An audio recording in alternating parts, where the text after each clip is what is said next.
Good morning বন্ধুরা। আজ হলো 16 জুলাই, বৃহস্পতিবার। আজকের সকালের বিশেষ বিশেষ খবর হলো রথযাত্রা, ক্যাপিটাল পয়েন্ট থেকে রাঙ্গিরখাড়ি পর্যন্ত নো পার্কিং, যানজট এড়াতে পুলিশের কড়া নজর। রথযাত্রা উৎসব উপলক্ষে শিলচর শহরে যানজট নিয়ন্ত্রণ, আইন শৃঙ্খলা বজায় রাখা এবং ভক্তদের নিরাপদ চলাচল নিশ্চিত করতে বিশেষ ট্রাফিক নির্দেশিকা জারি করেছে কাছাড় জেলা পুলিশ। বুধবার কাছাড়ের অতিরিক্ত পুলিশ সুপার মানস শইকিয়ার নেতৃত্বে শিলচর সদর থানায় জেলার বিভিন্ন থানা ও পুলিশ আউটপোস্টের ওসি ও আইসিদের নিয়ে এক জরুরি বৈঠক অনুষ্ঠিত হয়। বৈঠকে রথযাত্রাকে কেন্দ্র করে নিরাপত্তা ব্যবস্থা জোরদার, যান চলাচল স্বাভাবিক রাখা এবং জনসমাগম নিয়ন্ত্রণে একাধিক গুরুত্বপূর্ণ সিদ্ধান্ত গ্রহণ করা হয়। বৈঠক শেষে সাংবাদিকদের মুখোমুখি হয়ে অতিরিক্ত পুলিশ সুপার মানস শইকিয়া জানান, আজ সারাদিন ক্যাপিটাল পয়েন্ট থেকে রাঙ্গিরখাড়ি পর্যন্ত সড়কের উভয় পাশে কোনো ধরনের যানবাহন পার্কিং সম্পূর্ণ নিষিদ্ধ থাকবে। এই নির্দেশ কঠোরভাবে কার্যকর করা হবে বলে তিনি জানান। এছাড়াও পথচারীদের নির্বিঘ্ন ও নিরাপদ চলাচল নিশ্চিত করতে সংশ্লিষ্ট এলাকাগুলির ফুটপাত সম্পূর্ণ দখলমুক্ত রাখার নির্দেশ দেওয়া হয়েছে। প্রয়োজনে ট্রাফিক পুলিশ ও প্রশাসনের পক্ষ থেকে তাৎক্ষণিক ব্যবস্থা নেওয়া হবে বলেও তিনি জানান। শহরবাসীর উদ্দেশ্যে মানস শইকিয়া আহ্বান জানান, রথযাত্রা উৎসবকে শান্তিপূর্ণ, সুশৃঙ্খল ও নিরাপদভাবে সম্পন্ন করতে সবাই যেন ট্রাফিক বিধি মেনে চলেন এবং প্রশাসনকে সর্বাত্মক সহযোগিতা করেন। তিনি বলেন, সাধারণ মানুষের সহযোগিতায় উৎসব নির্বিঘ্নভাবে সম্পন্ন করা সম্ভব হবে। পরবর্তী খবর, আগামী 5 বছর ঝড়ের গতিতে কাজ করব, উন্নয়নের পথে কোনো বাধাই আমাদের থামাতে পারবে না। আগামী 5 বছর আমরা আসামের জড়াই গতিতে কাজ করব, বললেন মুখ্যমন্ত্রী হিমন্ত বিশ্ব শর্মা। কেউ যদি উন্নয়নের পথে বাধার প্রাচীরও তৈরি করে, তবে আসামবাসীর আশীর্বাদে সেই প্রাচীর ভেঙে এগিয়ে যাব। আমরা কোনো চ্যালেঞ্জকে ভয় পাই না। আসামের অশ্বমেধের গুড়াকে আটকে রাখা যাবে না। জনগণ আমাদের কাজ করার দায়িত্ব দিয়েছেন, আমরা তাদের জন্যই কাজ করব। বিধানসভার বাজেট অধিবেশনের 8ম দিনে বাজেট বিতর্কে অংশ নিয়ে এই দৃঢ় অঙ্গীকার করেন মুখ্যমন্ত্রী হিমন্ত বিশ্ব শর্মা। দীর্ঘ বাজেট ভাষণে তিনি উন্নত অসম গড়ার রূপরেখা তুলে ধরার পাশাপাশি বিরোধীদেরও তীব্র ভাষায় আক্রমণ করেন। মুখ্যমন্ত্রী বলেন, বিরোধীরা বাজেটকে প্রাক্তন অর্থমন্ত্রী অজন্তা নিয়োগের বাজেটের কপি পেস্ট বলে মন্তব্য করেছেন। এর জবাবে তিনি বলেন, বিজেপি সরকার ধারাবাহিকভাবে ক্ষমতায় থাকায় উন্নয়নমূলক প্রকল্পগুলিরও ধারাবাহিকতা বজায় থাকবে। আসামের মানুষ তৃতীয়বার বিজেপিকে সরকার গঠনের সুযোগ দিয়েছেন, কারণ গত 10 বছরের সরকারের কাজের প্রতি তাদের আস্থা ও সন্তুষ্টি রয়েছে।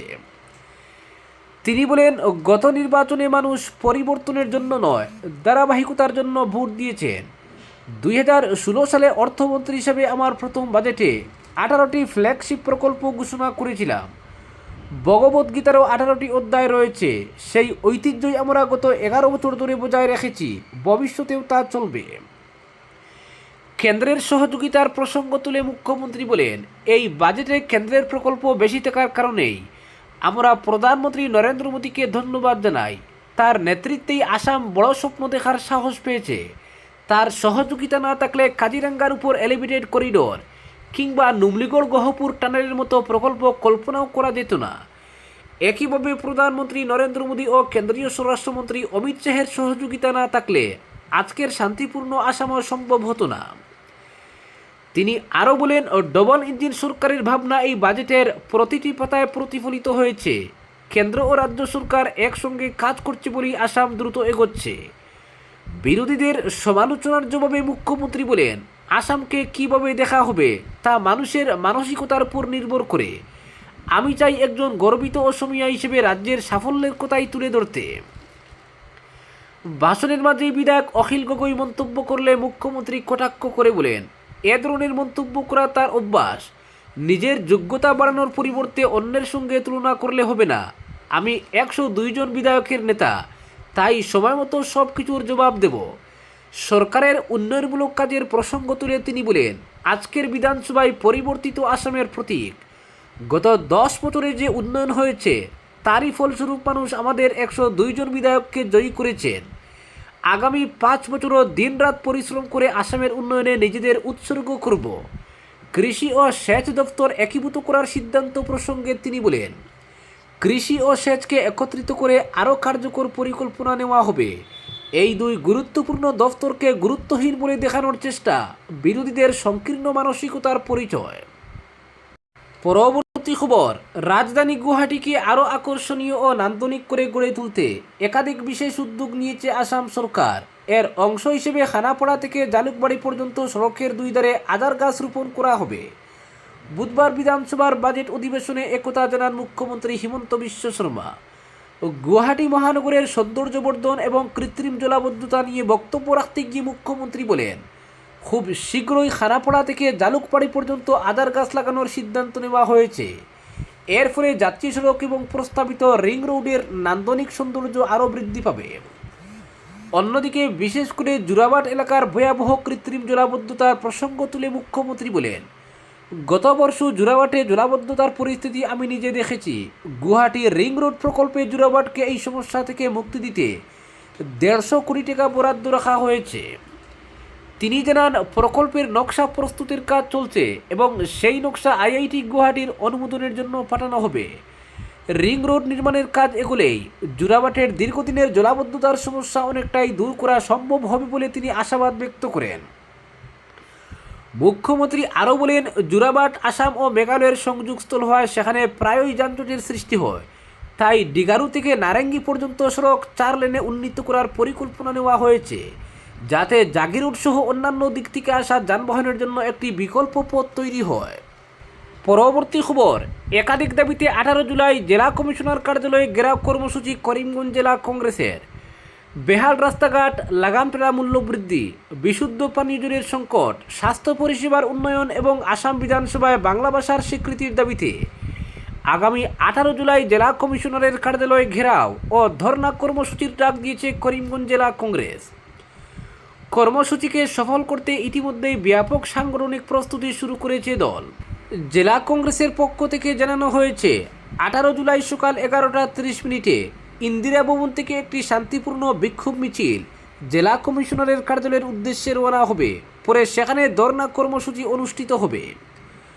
বুধবার ইন্দিরা ভবনে অনুষ্ঠিত একাধিক প্রস্তুতি বৈঠকে জেলা সভাপতি তাপস পুরকায়স্থ, জেলার সব ব্লক মণ্ডল বুথ কমিটি এবং যুব, মহিলা, ছাত্র ও সংখ্যালঘু সংগঠনের নেতা কর্মীদের কর্মসূচিতে সক্রিয়ভাবে অংশগ্রহণের আহ্বান জানান।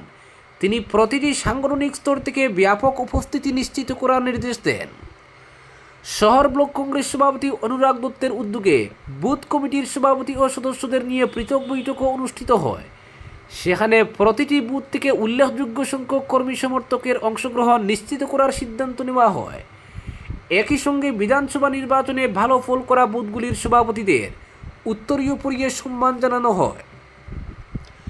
জেলা কংগ্রেসের মিডিয়া বিভাগের চেয়ারম্যান শাহাদত আহমেদ চৌধুরী অভিযোগ করেন, জেলার অধিকাংশ রাস্তা চলাচলের অযোগ্য হয়ে পড়েছে।